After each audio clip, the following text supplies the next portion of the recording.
How you going, people? Crazy cop story. Man, I got a lot of videos done today. Shoot. I just did stinking martial law, what you're doing, a robbery, situational awareness.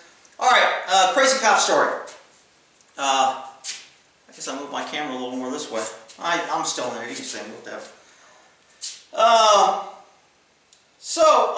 Let's see here. So these are a couple of Air Force, when I was a cop on the Air Force base, they're filming some sort of, a lot of times filming companies, if they're doing something that involves the military, they'll come out and film on the base. So it happened to be this day I was at Travis and they were filming out there.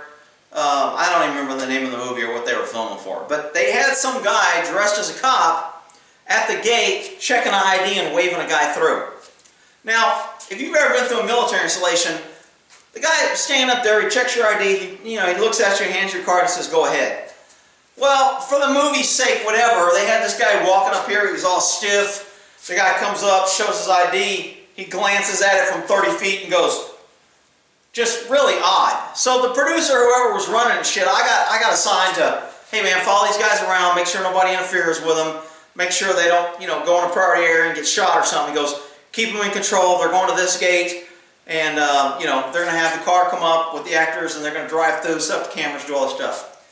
Well, when this dude comes up there, a military beret, they're supposed to be worn a certain way and they're supposed to be flat. If you just put them on your head, they look like a pizza hat. So they need to be kind of shaped. Well, this guy had his beret on, and I wasn't trying to be a jerk. I was just trying to help the guy out so he didn't look like a dumbass. But evidently, it didn't go over too well. So the guy's walking by me, and I got the traffic stop. We kind of blown things off, and they're going to be walking through. So the guy's walking by me, the little guy playing, a security policeman, and he's walking by me, and I go, hey guy, your beret's kind of a little, I said, here, let me help this. So I just kind of folded it over like it was supposed to be.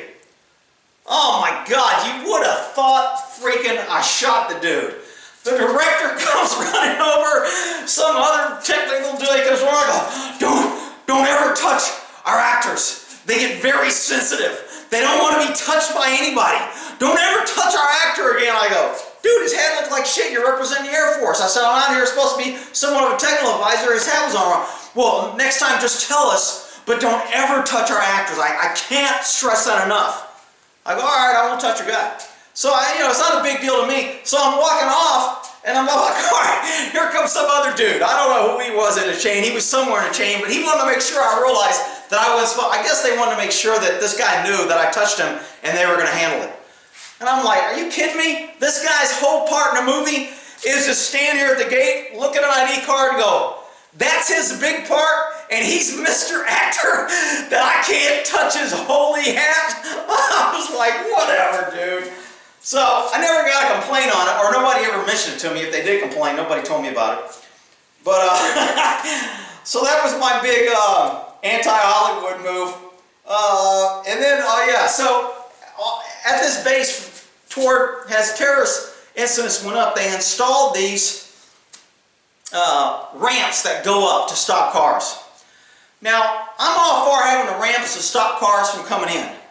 Because it's a military installation, if you're not authorized to come in and you come speeding up here and you got a bomb, it's a ramp like this that's underground, and when it goes up, it makes a straight thing. So if you're coming this way and you're going too fast and doesn't like you stop, or you try to run the gate, we hit a button and this thing jumps up and you run straight into this ramp. Well, it sounded like a great idea, and it probably would stop somebody in the right situation. When it came out, I was kind of like, man, what happens when a guy accidentally hits this button because he bends over? Or he gets in a fight and someone else hits it. Or, and it goes up and some lady's driving out with kids and she gets plowed. I go, I don't think this is a great idea. Oh, we got the money, we got to spend it. It's going to be for the base. We don't necessarily have to use it, but if we got the money, we need to put it in there and in a situation where we needed it, which, if we went into, ThreatCon, Alpha, Bravo, I don't know if they use ThreatCons anymore on what threat condition the base is in. As the threat condition goes up, you put more people at base, you close the gates, you put more armed people. The threat's higher and higher, the more people you get to secure the base. So if it went to a high threat and you want to secure the base and pop those up, those would be great. Well, sure enough, not too long after they were installed, some car ran from a cop, don't know why, and this is the problem when you have cops. In the Air Force, cops are pretty much, we can't be sued. I mean, as long as we kind of do what we told, we're following orders, we're covered. We work for the government, we're federal agents, and you can't sue us, you can't do anything to us. So that creates irresponsible actions. That creates a lack of training.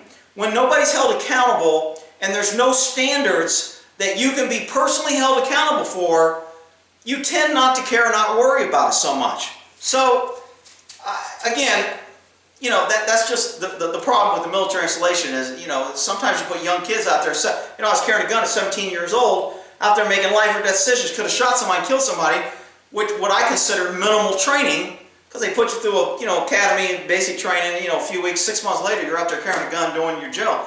You're doing your job. So, well, this guy runs. Now, as a civilian cop, you know that if a guy runs, you can't do things that will likely cause seriously bodily injury or kill that person unless it is a violent felony and deadly force would be authorized. So I can't shoot at you for stealing a candy bar because you're running out the gate. Because I'm using deadly force and, stealing a candy bar just isn't that much of a danger. I can't justify deadly force.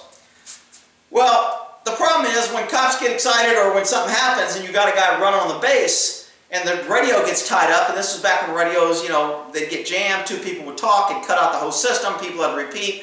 They didn't get the best equipment, so anyhow, this freaking car comes, the dude hits the button, and this car just hits this ramp like a freaking sled, turns upside down and slides down the roadway, and now we got all these issues about somebody's hurt, and why did we do it, and what was he running from, and people are trying to cover their ass, and well I thought, well I heard, and just a bad situation. I don't think anybody died, and of course nobody got sued because we're pretty much the government. People go, you can sue the government. Nobody gets money from the government for suing, very rarely. And it has to be pretty damn major. But I've never known of a military cop that's been sued civilly. Never heard of it, don't even know a case of it. So, now obviously if I go out there and start raping people and doing things criminal out of the scope of my authority, etc., then we're getting into different things. I could be charged with different federal crimes and then maybe civilly held liable. I'm not sure. But those were a couple. I thought there was one more. Maybe not. Maybe those last two. Let's see. Just the hat. Car flips. Yep. Alright. So those are my two little crazy cop stories that aren't too crazy, but alright, we'll end that there.